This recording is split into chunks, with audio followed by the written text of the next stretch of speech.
I thought everyone had their WoW addiction phase. No, right. I absolutely should have. Um, I was talking to a coworker about WoW style games, and I like the idea of the level grinding stuff that like you don't like in a public game, especially of D&D, you're not going to do that kind of stuff because it's not terribly engaging. I mean, I want to say Critical Role's had a few episodes like that that work because they're funny, where it's like it's all shopping or something like that, but it holds the audience because it's funny, not because it's necessarily like thrillingly engaging. um I obviously agree with what you're I obviously oh no I obviously agree what you're saying in your other videos. Gotcha, thank you. Tufts, I am not a Christian. Let's see. No, we're moving. Bearded, I like the idea of how races, appearances, and characteristics change depending on the realm they lived in. Yeah, like normal, not normal, but like realistic adaptation to environment. I never had a WoW era. I had a Star Wars, something of the Republic for a bit. Um, well, I had a thought. I'm gonna have to take it out. I forgot what it was. I'll put it down here. When I remember it, I'll put it back in. The Old Republic. Okay. Tufts, do I know the good word of Jesus Christ? Um, was it love? That's a pretty good word. Great MMO. I remembered the idea. So I was talking to a coworker about World of Warcraft and the whole like level grinding idea, like the idea of sitting there for 2 hours whittling arrows or building an encampment or something like that, like the stuff that is realistic but not terribly engaging. And I had this thought, and I can't imagine it doesn't exist, because generally I feel like if I have a thought, someone else had to have had it before me. But I like the idea of a game where you wake up. Essentially, it's like crossing D&D with Lost. You wake up on an island. You have no memory. You don't know how you got there. Possibly don't even know who you are. And the whole premise of the game is exploring this island you're on. Whether there are other people there, whether there's some sort of story element to how you got there, the way that there was in Lost, or if you're just the only person on this island. But part of the game mechanic would be, as you're exploring this island, you're finding things. Maybe you find crystals on the island that have magical properties. You have to basically experiment with everything on the island. Um, you don't just get, so like if you find this glowing crystal in a river, in a cave, in a cavern, you don't know what it does until you start experimenting with it. So like shining sunlight directly through it, putting in a fire, something like stuff like that, and you learn things that way. And then um, like you have to you have to hunt for food, so maybe you discover that the blood of a certain animal has certain properties, but like every element of the island is like that.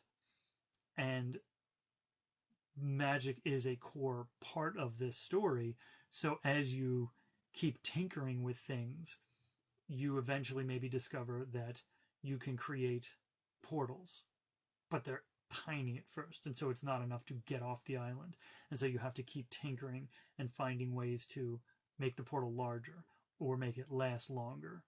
um, it's stuff like that. But basically it's, and of course if it's a game that's publicly available, as people figure things out, Path of Exile, we'll have to look that up. Yeah, as people figure things out, of course they're going to wind up online.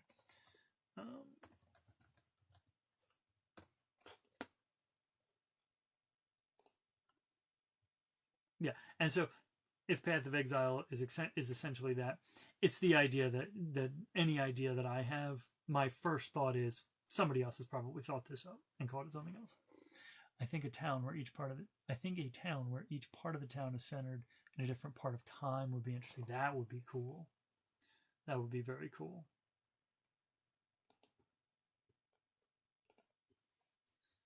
Or you wake up in Eureka, from the show Eureka. Path of Exile 2. Oh, it's on Steam. Okay. Path of Exile is a free-to-play action role-playing game.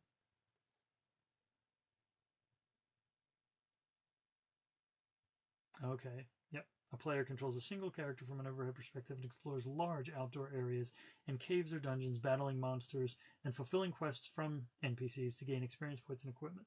The game borrows heavily from the Diablo series, particularly Diablo 2, which Path of Exile has been described as a spiritual successor of. Hey, Nimue, it is a pretty awesome shirt.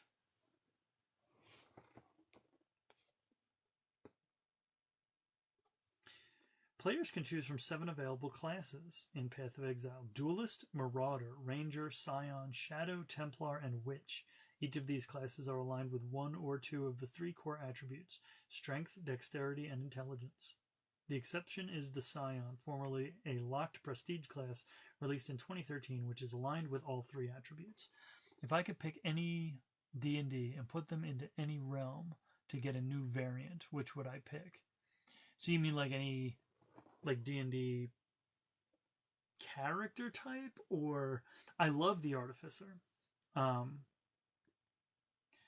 don't know a whole lot any D&D race. Okay. I love Changelings.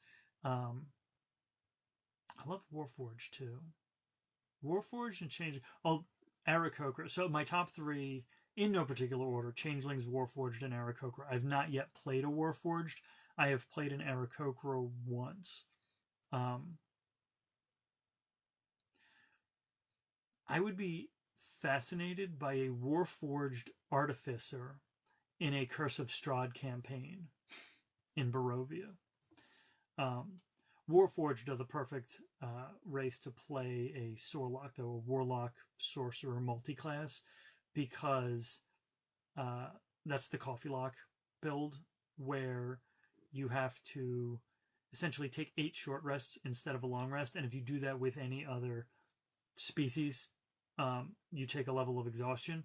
But Warforged don't need to sleep, so Warforged can be a Sorlock and never take exhaustion from it. If you could be any person for one day, who would you want to be, and what would you do as them? If I could be any person for one day. That is an excellent question, to which I do not yet have an answer. I assume this is, I would wake up as them, same time period. Well, I could be Jesus to see if God is real. That is true. I was going to say no, that would require time travel. But if you could be, if you chose Jesus and became Jesus, then you'd know, well, okay, this guy currently exists. I also kind of assume it means like my mind is in their body, like a Freaky Friday kind of thing. But God probably wouldn't let that slide. I assume we're talking about a Freaky Friday scenario. So basically, I'm just going to wake up in this person's body. What if you get crucified? Yeah, I mean, if Jesus showed up again today, there is a certain political party that would crucify him again. Yeah, probably. Who would I want to be for a day? I mean, the easy answer is Chris Evans. There's also Artificer Armor subclass. Yeah, and that's, so I played the Aarakocra that I played was a Alchemist Artificer, which I really, really like that and would like to play an Alchemist Artificer again. And I think an Alchemist Artificer would be really fascinating in a Strahd campaign, because you're talking about a potion maker in a campaign where there are creatures with essentially blood-borne diseases, vampirism, lycanthropy. I think that could be a really interesting story beat. I don't know what race I would want to play that character as. A Warforged would be interesting. I feel like a Warforged Alchemist Artificer is essentially a construct trying to figure out how to be humanoid, trying to figure out how to be a real boy. I mean, like, essentially, it's the D&D version of Pinocchio. Lizard folk artificer is so broken because lizard folk can make stuff from dead bodies. Lycanthropy is a superpower, not a disease. Yeah, it is a bloodborne feature.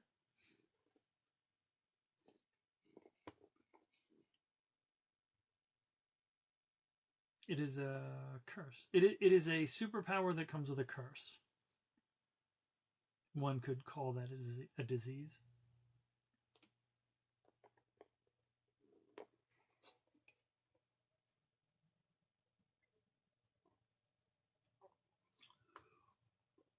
Psionics is a class I highly recommend checking out for D&D. Bearded, currently, the character I'm playing in Wildmount is a soul knife rogue, so his powers are psionically powered. And Nimue is playing a Psi Warrior fighter. So those characters, their backstory was already connected, but we kind of made certain adjustments and made certain choices to kind of really align them thematically. Her character is a tiefling, my character is an ASMR, so they're sort of opposite sides of that coin. But then both of their power sets are psionic, and their histories are entwined. Would I choose to be a werewolf or a vampire? I would probably choose to be a vampire. Also, it depends on which version. My understanding is that a werewolf, when they change, loses their sense of self. And so the idea of having the potential to do things I couldn't control is the reason I would pick vampire over werewolf. And because I feel like as a vampire, there are more options to not hurt people without choosing to. The Witcher version of vampires. The Witcher's version of vampires are so cool. Vampires are interesting. They're also like literarily interesting because they started out as unambiguous villains. Like they started out as demonic, and then over time sort of became this embodiment of humanity's darkness and most dangerous impulses.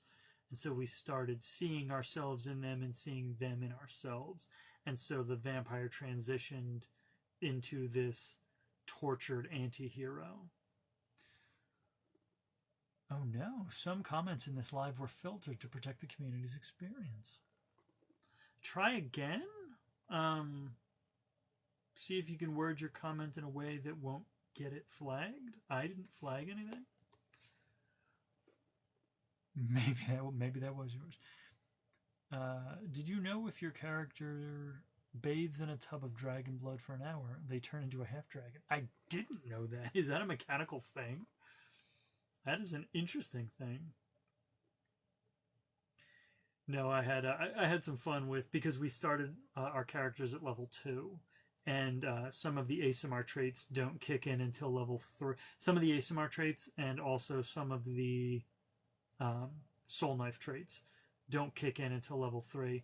So we had an interesting period where mechanically I was now able to do things, but my character wouldn't know that he's able to do things. So it was sort of this period of, I want to do this thing, but I have to flavor it and sort of describe it as my character, having these sensations or these experiences that he doesn't quite understand, and sort of decides to just let happen. And so as this thing happens that he doesn't fully understand, it manifests in this way. Now suddenly he can manifest psychic daggers, and the first time he did it, he had no idea what he was doing because he'd never done that before. I knew what it was going to be. Hey, One Witch Lady. I was describing what you'd experience upon waking up after werewolf detransformation. That might get you flagged. Half dragons have the ability to turn into dragons. Mars, I do not believe in any gods, no. part of it depends on how you define God, but I'm pretty sure when most people describe a God, it falls under the category of things I don't believe exist. I generally describe a god or gods as being something that it would exist outside of the universe and have either created the universe or have the ability to create universes. And I don't. I am unconvinced that any such things exist. Would you be a lycanthrope if the Hulk counts as a lycanthrope? I think the Hulk would qualify as a therianthrope. So lycanthropy specifically is turning into a wolf. Because lichen, I believe the prefix lichen refers to wolves. There we go. Yes. Lycanthropy is a form of therianthropy, which is the ability to metamorph into animals or hybrids by means of shapeshifting. So yeah, the Hulk would be a therianthrope. Would he be like a nuclear therianthrope? He would be a hybrid because he's not transforming into an animal, but he's part human, part something else. I think in the more modern comics they've explained that it is partially demonic. There is in Marvel Comics, there is the one above all, which is supposed to be their version of it's supposed to be their personification of the writers, but it's supposed to be like the god above all the other gods of the Marvel Universe. And more recently, they created the one below all, which is supposed to be like the devil. And I'm under the impression that the Hulk's abilities originated from that creature. So he's sort of part human, part demon then. So he'd be like a demonthrope, I guess.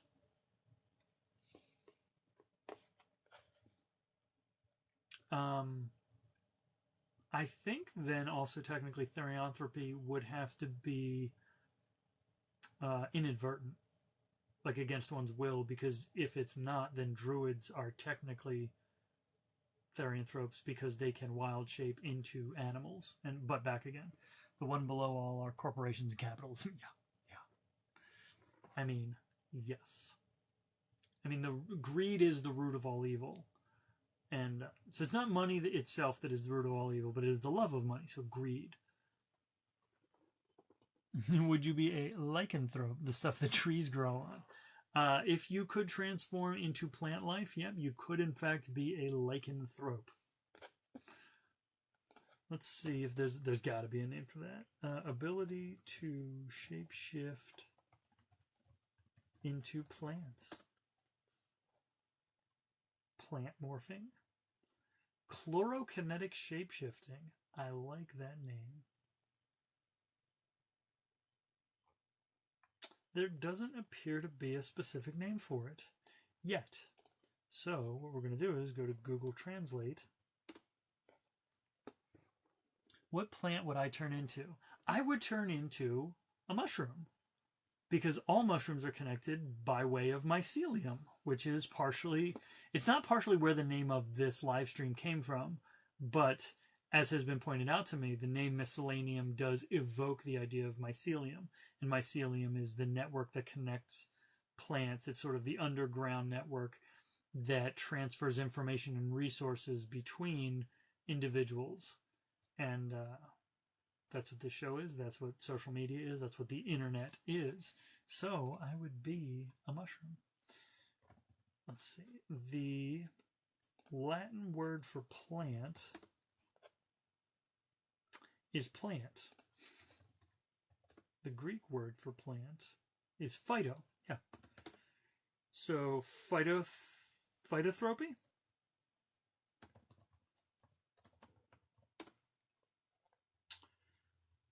No, I typed in phytothropy and it gave me phytotherapy. There is no word phytothropy. So we have created a new word tonight called phytothropy, which is the ability to transform into plants. I think I'd turn into those mind-controlling fungi. The ones that puff out spores. Are we talking about D&D creatures? Because I might turn into an animated tree. Or possibly a vine blight? There's I think 3 different types of blights. And I want to say they're all from Strahd. Let's see. Oh, there are many blights. There's needle blights, there are tree blights, there are twig blights, and there are vine blights. And there are also apparently astral blights. Those are from Spelljammer. And that is a plant. Yep. I want to be mushrooms from The Last of Us. Yeah. The astral blight does not require air or sleep. I want to be an astral blight. Let's see, tree blights. Doesn't say. Zardarok Sunblight. My paladin actually delivered the killing blow to Zardarok Sunblight in our Wednesday night Frost Maiden campaign once upon a time. I want to escape capitalism and become a tranquil sunflower. I mean, that would be the dream. Let's see. You play a paladin in World of Warcraft. So, what was I looking up? Sunflower. The character that I played in the Frost Maiden campaign was Darwin Starsguard. He is the grandfather of the character that I played in the Strahd campaign, who was Shane Feywilder. Darwin was a paladin, was a paladin. We played those characters from level 3 to level 7. We defeated Auril at level 7 and ended the campaign there. There was more that we could have done, I think, to get to level 10, but we didn't continue that. So we defeated Auril. So that character was retired from that campaign at level 7. Our Sunday night game currently is a mini campaign where we got to roll up 13th level characters, and part of the story was specifically that they are known for having done something massive. And so it was my immediate first thought was Darwin, the character who banished a god or was there when it happened at level 7, come up with 5 levels worth of adventures, 6 levels worth of adventures to get him to 13th level. Toward the end of the Frost Maiden campaign, so he was originally an Oath of Redemption. He found out early in the campaign that the goddess he had sworn his oath to had been murdered by other gods. And so he became an Oathbreaker, but still a good aligned Oathbreaker, because he felt that his oath had been broken, not that he had broken it, that the oath itself was broken because it was made to a dead god. By the end of that campaign, he had met up with the character who winds up becoming his wife and the grandmother of the character from the Barovia campaign. She was a Shatterkai warlock of the Raven Queen. And so by the end of the campaign, I think it was the second or third to last session, was right near the end, Darwin was visited in a dream by the Raven Queen, who essentially offered him to swear his oath to her in exchange for the resources and abilities he would need to defeat Auril. And he did this. So he was still a paladin by the end of that campaign. In between there and the current campaign, at 13th level, he multiclassed into Warlock. So he is a paladin Warlock of the Raven Queen now. But I last played him in the Frost Maiden campaign in March, and then we just started up the 13th level campaign. I think it was June 20th. It was the last Sunday of June. So I got to play him again, but now as a multiclass. Are they a hybrid of priests and warriors in D&D? Yes, they very much are. Yeah, paladins are priest warriors. One thing I will say, Animorphs were the creepiest versions of Thropi. Oathbreakers are what I've always wanted in World of Warcraft. Yeah, I wanted an Oathbreaker specifically for the abilities, but I did not want to play an evil aligned character, so I talked with the DM ahead of time and actually cited a tweet by Jeremy Crawford, who had talked about the idea of a kind-hearted oath breaker, and then it was perfectly within, you know, the quote unquote rules, because it's up to the player and the DM. If the player and the DM agree to do it, then go ahead. And the way that I justified it was that him discovering that the goddess he had sworn his oath to, discovering that she had been murdered, made him consider his oath broken when he took it, that he took a broken oath, kind of not realizing that the power comes from the oath itself, not from the deity you swear to, or whatever you swear to. Because after the campaign, oh no, I'm sorry, during the morning after the dream with the Raven Queen, so the Raven Queen offers to have him swear his oath to her and serve her, and he agrees, but he then swears the oath of devotion, and he winds up swearing it to the woman he winds up marrying. He swears it to his wife, because he kind of understands that now that the power he has comes from his oath, not from the person or deity or entity he swears it to. I had Star Trek character that became the Borg. Yeah, now that's fascinating. I do like that. They become one with the hive mind. See, the soul knife that I'm playing is interesting and fun because one of his features is telepathy, and so there's almost this hive mind kind of thing going on. So he's a rogue who can communicate silently with the rest of his party. I've always wanted a paladin that uses the shadow instead of the light. I've watched a few D&D shows. I watched the first couple episodes of the first campaign of Critical Role, and the production quality was so bad back then that I switched over to the podcast, and I think I listened to like the first 27 episodes. I watched Exandria Unlimited Calamity, but it's so tough for me to do. I love watching them, but they are so long. It is such an investment of time that it's hard to justify it. Like it takes me more than the week between episodes to watch an entire episode, and so it feels like a losing chase. Like I'm always going to be falling farther and farther behind. The closest thing is like an unholy death knight. So part of Darwin's backstory was the way that he found out his goddess had been murdered was that another paladin of his order. I don't remember if I came up with how he found out, but another paladin of his order found out and essentially dropped that knowledge on Darwin, and then he had to deal with that. Part of the story between Frostmaiden, so after level 7, before level 13, was that paladin died and became a Death Knight. And so Darwin had to face him down. And I think that was the adventure that took him from level 12 to level 13. So it's the thing that happened right before the current campaign that we're in. I meant to say my character became the Borg Queen. Oh, gotcha. See, now that's interesting.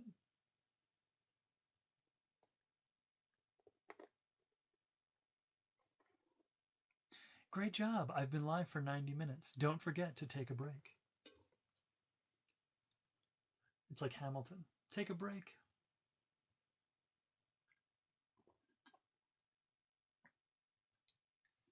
I think they want me to take a commercial break. The guy who made Critical Role voices McCree in Overwatch. Matt Mercer, yeah, he does. That man has quite a filmography. Yep. Matthew Miller, not to use his government name, but Matthew Miller, yep, Matt Mercer. I was going to say I don't think I've ever watched, I don't think I've ever watched anything that I knew he voiced. I have almost certainly watched things that he has voiced. Dimension 20 episodes are only an hour long. Yeah, and that's the DM of our long-term Sunday game. So not the DM of the current mini campaign. The person DMing our current mini campaign on Sundays is a player in the longer term Sunday game. The DM of the longer term Sunday game I've talked to them about watching more Dimension 20 because they are edited down. It cuts out a lot of the meta narrative that's kind of just decision making or crunchy, die rolls and stuff like that, to streamline it. And also their campaigns are shorter. Critical Role, like the first campaign was 115 episodes, the second campaign was 141 episodes, and then you look at the fact that they're each 3 hours, and it's like that, like, is just a massive amount of time to have to dedicate to one story. And it's like you can watch, an arc. Like, I think I stopped the first campaign, or I paused the first campaign, where I did episode 27, because they were about to go to Whitestone. So they were about to go into the next arc. So I basically watched or listened to the first arc, which was Vasselheim, which was Kraghammer and Vasselheim. Is the show just them playing D&D? Critical Role in Dimension 20, yep, it is literally just people sitting around at the table. So it's like, with Critical Role specifically, and with Dimension 20 somewhat, it's more than just, oh, it's a bunch of nerds sitting around playing D&D, because with Critical Role, they're all voice actors, so they are all actors, they're all performers. So there is the added layer of they are also performing, they are comedic, they're doing improv. Whereas if you go to an in-store game or a home game, it's just a bunch of nerds sitting around playing, which is not going to be as engaging or entertaining for an audience as what they do on Critical Role and Dimension 20. You stopped at episode 101 of Campaign 2. That's an impressive amount, though. Like, that's 300 hours. More than that. You got more than halfway through. I mean, you got 4 times further into Campaign 2 than I got into Campaign 1. And from what I understand, Campaign 2 is a lot more, the story is a lot more political. So it depends on what you're looking for. If you want like a political intrigue kind of story, like Campaign 2 is your thing. But if you're not terribly interested in that, it's going to bore you. I mean, not completely bore you, because there is still fights and battles. Campaign 1, far more action-oriented. Cities, walking around.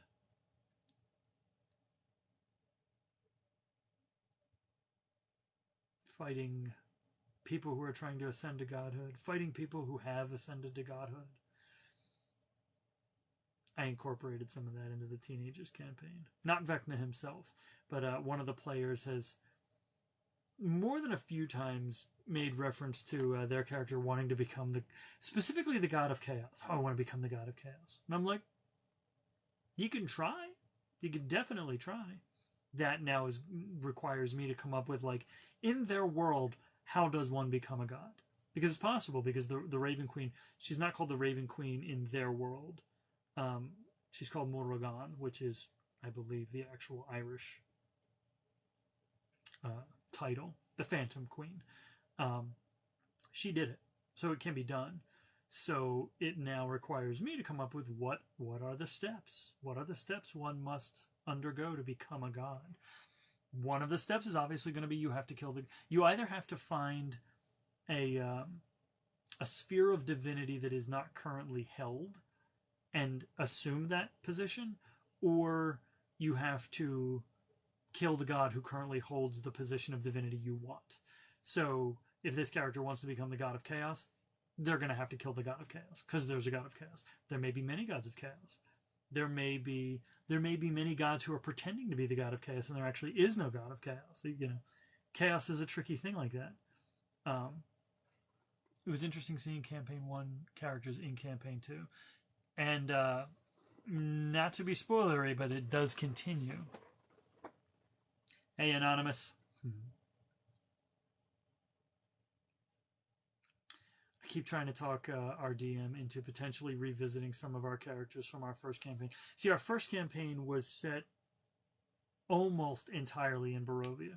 The first scene of the first session was not in Barovia. It was in whatever material plane these characters were in.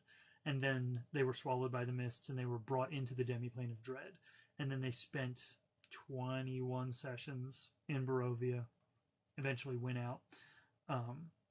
And at the end, one of the characters remained to become the new Lord of Barovia. The rest of the characters decided to go back to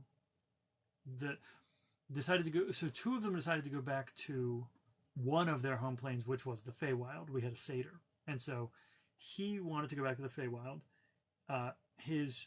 Who wound up becoming his wife went back to the Feywild with him. My character and the character who winds up becoming their wife also decided to go to the Feywild, except that when they were being transported across the plains, they just said Feywild. And so we rolled for it, and the two of them wound up near a theater in the Unseelie Court. So there was a material plane that was undefined, and then Barovia, and then the Feywild.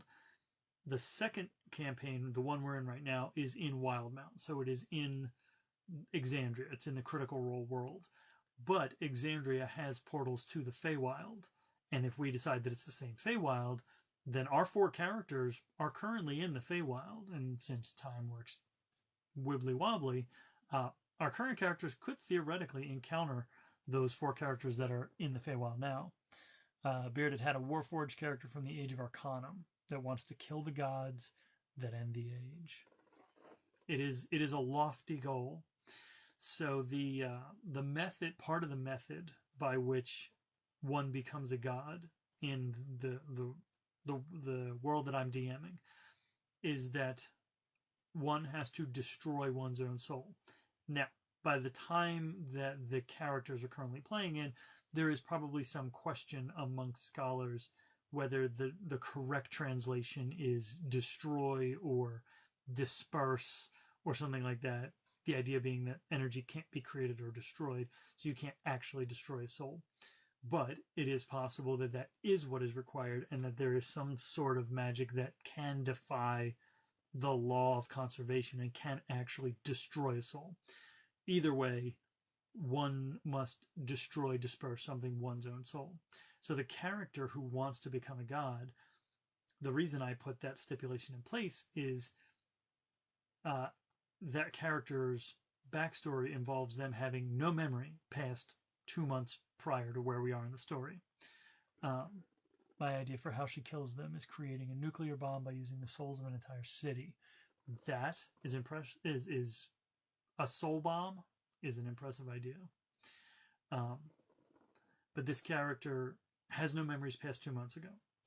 And so in I think it was the last session, it was either the last session or the session before, encountered a creature that has a sense that I created called Soul Sight. This ability allows a creature to see the soul of another creature, and in a mechanical sense, determine its alignment by the coloration of the soul. So in game, it could actually be useful if a character had Soul Sight, encounters a character or a creature, able to tell that this creature is evil. Okay, we know we have to fight it. Able to tell that this creature is good aligned. Okay, we don't need to fight it. We can negotiate with it.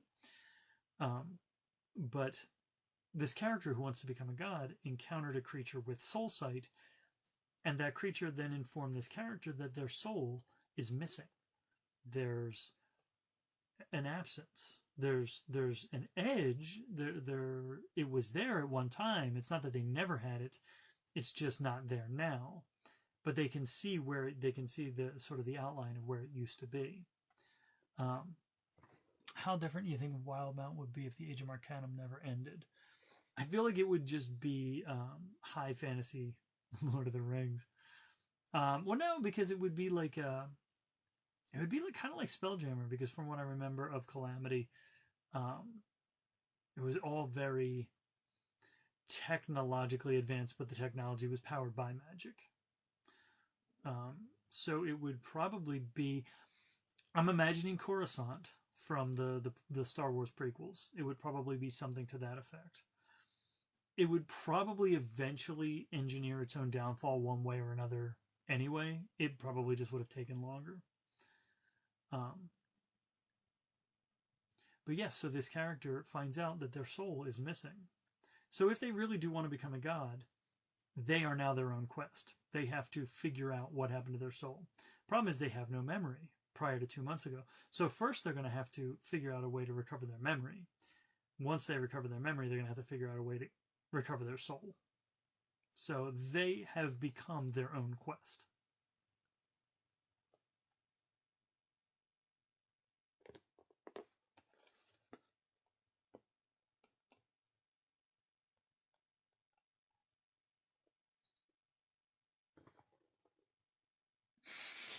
Speaking to me about D&D makes you want to play D&D again. Well, then I'm doing my job. That's one nice thing about hyper-focusing and having ADD and autism like that, is that when I get into a thing, I get all the way into it. Yeah, that's right. Me and the boys out here playing D&D, but later they're going to be... I mean, you could certainly try. Roll for it. You roll for it, add your charisma modifier. Depending on your class, you could add your proficiency bonus. If you're a bard, you can absolutely add your proficiency bonus. If you're any charisma caster, so if you're a bard, if you're a warlock, if you're a sorcerer or a paladin, you get to add your proficiency. So it depends on what level you are.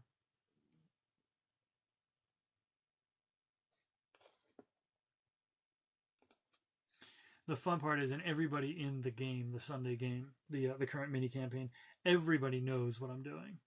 The character is Darwin Starsguard from the Frost Maiden campaign. But in the mini campaign we're in right now, at level 13, the character I'm playing is Declan Strange. Everybody knows it's Darwin, but we've all agreed that if Declan survives, then it's Darwin. It's Darwin. If Declan dies, then he's Declan. So Darwin won't die. Yeah, I don't know if I have ADD, but I do hyperfocus on topics. Yeah, I don't think hyperfocusing is necessarily a one-to-one corollary with having ADD, but people with ADD do hyperfocus. Largely. I feel like my troll bait didn't do its job as well tonight. I only got a couple people come in.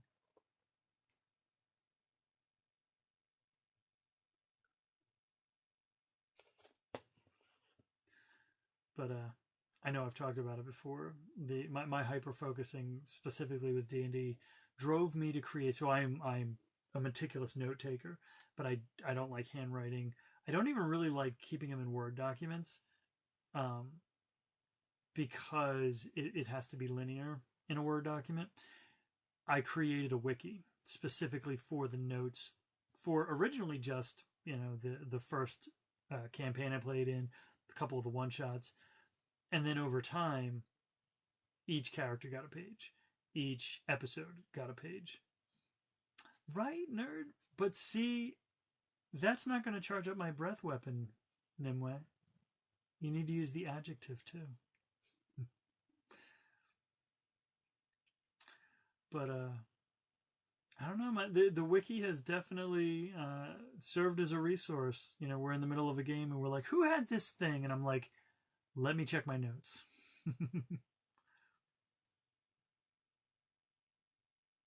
There's one witch lady. We didn't have the random. I think he calls it the random shit show. I call it metagame. Dustin's Friday night talk show didn't have that one this week because we didn't have the game on Tuesday. Was Stranger Things the biggest piece of media to present D&D into the masses? Probably the biggest.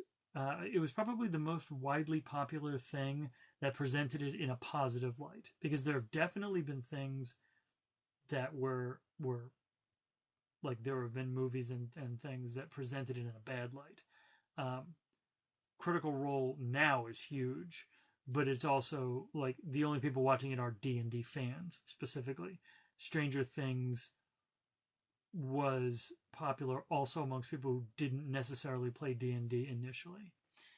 I've hyper-focused so much I've created an entire book's worth of comic characters I want to write. Bearded, that's what the wiki is.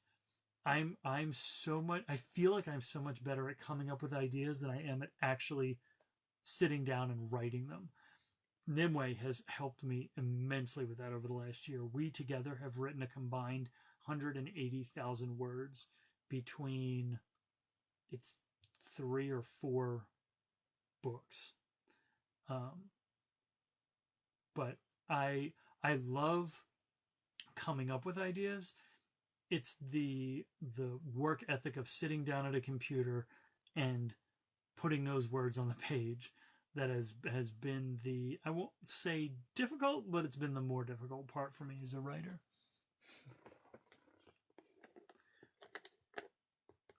And I will take credit, Nimue, for the fact that you have said that our collaboration has inspired you to get back into writing a lot more.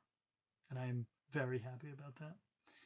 Oh yes, I have so many ideas, but I don't have the focus power to write into a story. Yep.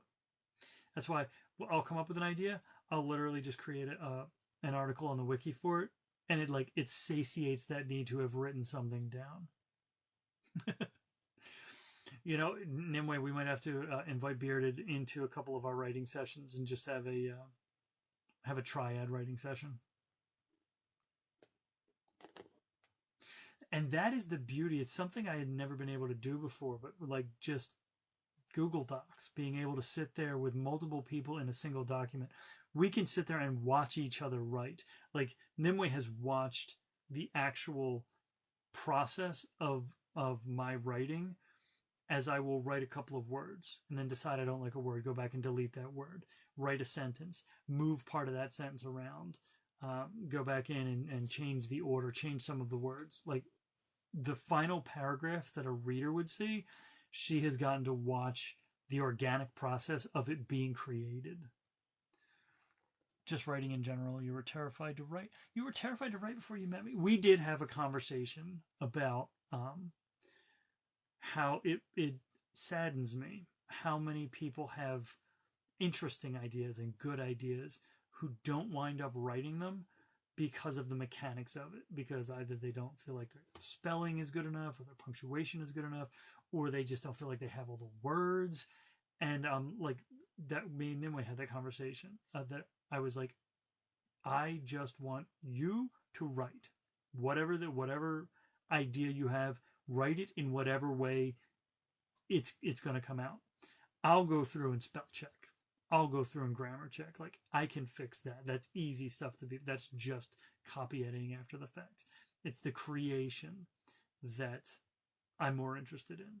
And that's the thing that like everybody is capable of. The way Neil Gaiman speaks about writing is so fascinating. And Brandon Sanderson is so fascinating to listen to talk about writing. And Stephen King, like one of my favorite books about writing is Stephen King's On Writing. The first half of it is mostly biographical, but it's like his biography as a writer, not just his whole life. The second is more technical, but it is one of my favorite books about writing. And it's helped me get past my insecurities of spelling and punctuation. Yeah. Bearded. I just get overwhelmed when I try to write an idea into a story. And that was one of the first things I had to overcome with writing my novel, because it was that same idea of like holding a book in your hand and go, how do I write? How do I do this? How do I make this thing exist? How do I take what is essentially a bioelectrical impulse in my brain and turn it into words on paper? And what I realized and had to keep reminding myself every time I felt overwhelmed is nobody writes a novel. You can't write a novel. What you can do is write a sentence, and then you can write another sentence. And if you write enough sentences, you write a paragraph. And if you write enough paragraphs, you write a scene. And if you write enough scenes, you write a book. And then once you've got enough scenes, you go back through and you find points where something that happens later can be foreshadowed here, and you add that in there. And then, like in the novel that I wrote, there is a character that is originally was 2 characters. And I decided that I didn't need 2 separate characters to do those things, so I combined them into one, and that one character does and so you do that in the rewriting process. That's stuff that you like. There've got to be people who can do it, but it is an uncommon mind that can hold all of those separate pieces and all of those separate connections together at the same time.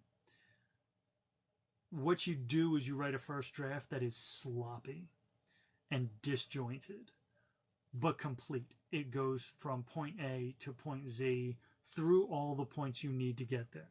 And it does it badly. Like it is jagged. And then you go back through and you sand off all those edges and you make it grammatically correct. You correct the spelling. You correct the continuity errors. My first draft had a continuity error. There was a character who was writing a novel in the book. And it was actually a reference to Stephen King, because I want to say Stephen King's first novel, Carrie, he wrote the first bit of it on green paper. And so there was a character in my book who wrote his novel on a ream of neon orange paper.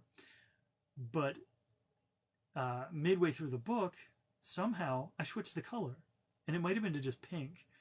But one of my first readers, my wife, handed me back, and there was a note about the paper. The paper's the wrong color. And I was like, I completely forgot. Somewhere through the writing of this, forgot that it was orange and decided it was pink. But that was fine, because when I go back through and I go into the second draft, now I know, okay, anytime I refer to this neon paper, it's going to be orange. So I got to change all the neon pink paper to neon orange paper.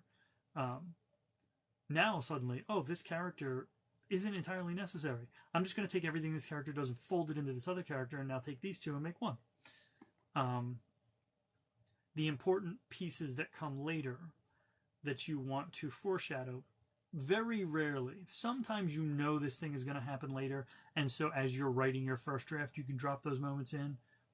But most of the time, even if you know what's going to happen, you don't quite know how it's going to happen. A lot of the foreshadowing that I do is in dialogue and in repetition of wording and phrasing. And so I don't really know how something's going to play out until it happens.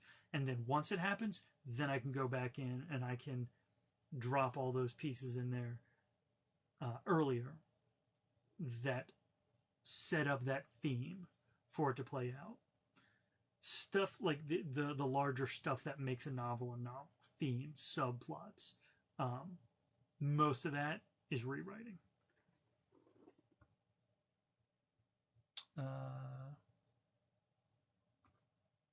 Then I said, you also felt overwhelmed on your own and have found writing with me has been really freeing. Thank you.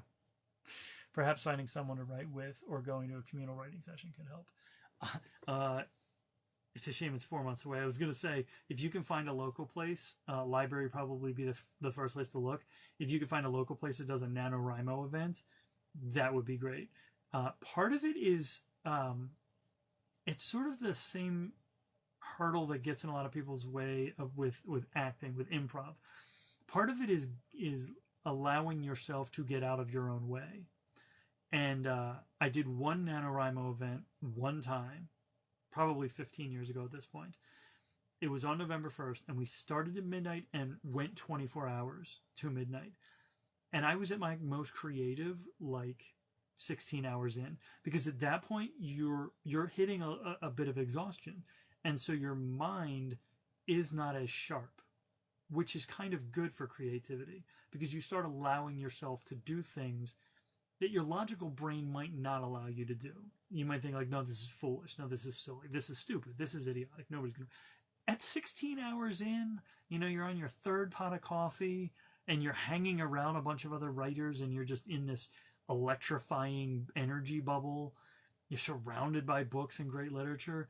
You start allowing yourself to do things you wouldn't otherwise in terms of your writing, which is really freeing. And then you have that experience later, because then you remember those last 8 hours, those last 4 hours, man, that last hour. And you just remember that energy and how fun it was. And you're like, maybe it is okay to just let myself write something stupid. Like, everything I write doesn't have to be great. I can make it great later. I can make it better later. But I can write something stupid. I can write something that's never going to see the light of day. It doesn't even have to be good. there's a writer that I was following at that time named Dean Wesley Smith, and he has a blog, but he had an article called something about giving yourself permission to be terrible, because it's just the habit of getting words on paper and the sitting down and writing.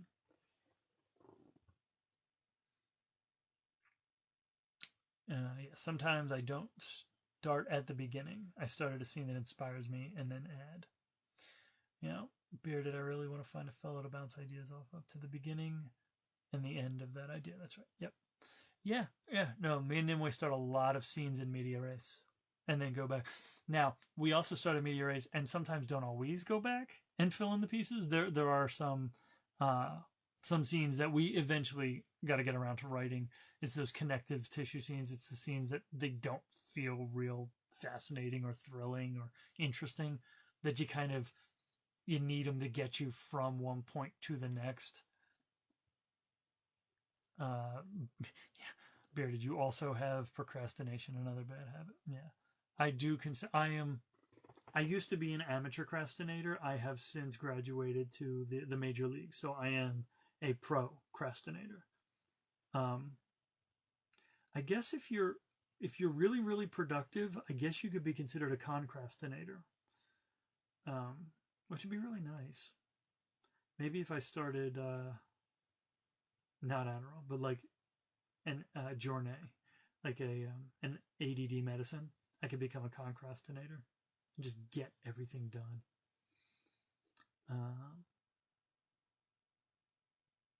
But like the one story that we've been working on, it's not a side story. I think it initially started as a side story, but it's basically the next book of Lavender Disappointment is our book about Aoife and Leander.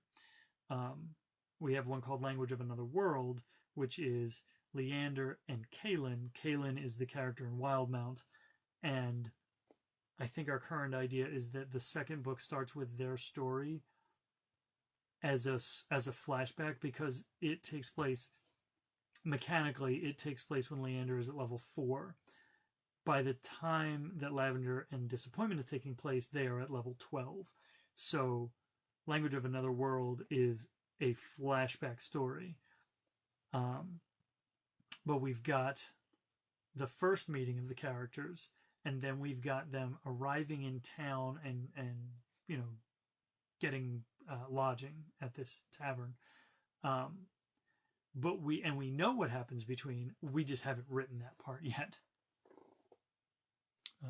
I want to work as a writer in so many mediums, like games, TV shows, but first I have to write. Right. Like there's a difference between an author and a writer. Like an author is someone who has written. A writer is someone who writes. My original goal as a writer was to write films. So when I was in high school, I wanted to write movies, screenplays. And I actually went to college my first 2 years. I went to Allentown College of St. Francis de Sales, which is now DeSales University.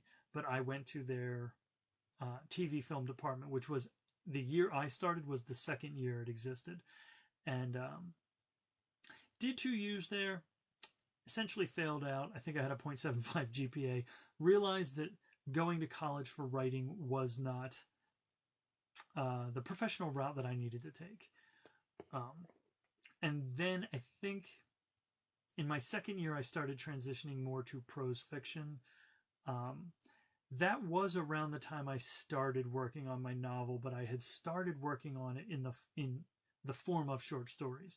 So I had one short story about one of the incidents that happened in the book, and then I'd write another about that same character, and I kind of realized that I was telling this larger story through these vignettes. And that's essentially how I wrote it for the first 10 years, because it took me 14 years to write that book. The first 10 years I wrote it as not even necessarily short stories, but as vignettes. And it was the idea that I had more control over the final product of a piece of prose than I would with a screenplay. Still do love the visual medium, still would love to write screenplays, would probably prefer to write television over screenplays, because you get to write the same characters over a much longer period and you get to develop them. as opposed to a 2.5 hour movie where you have to do all the development there and you can only sort of achieve a certain amount of development. Whereas a TV show, if it runs, even if it only runs one season, that's 13 hours where you can develop over time more slowly and possibly sometimes a little more organically. Do I ever create a character and then wish I were good at art? All the time. I actually went through about 6 months of trying to teach myself to draw. Got decent at it. But I felt like the hurdle that I couldn't quite get over was developing my own art style. So I was good at copying, freehand copying, not tracing, but I got really good at being able to copy artwork on site. But I never got to a point of being able to sit down with a blank sheet of paper and just draw something. And so I think because I wasn't able to get good at it in the way I wanted to get good at it, I lost interest in it. I feel like the things that I stay with are the things that I'm able to get as good as I want to, or I feel like I'm able to get as good as I want to, and keep learning. Like if I feel like if I hit a peak at something, I lose interest because there's nowhere for me to really go from there. Yeah, I'm studying psychology as a backup job while I work on my writing career. I mean, it's not a bad idea. And I feel like psychology is an excellent field for a writer to have their quote-unquote backup career be. Could God microwave a burrito so hot he could not eat it? He would have to, and also not be able to. That is the paradox of deity.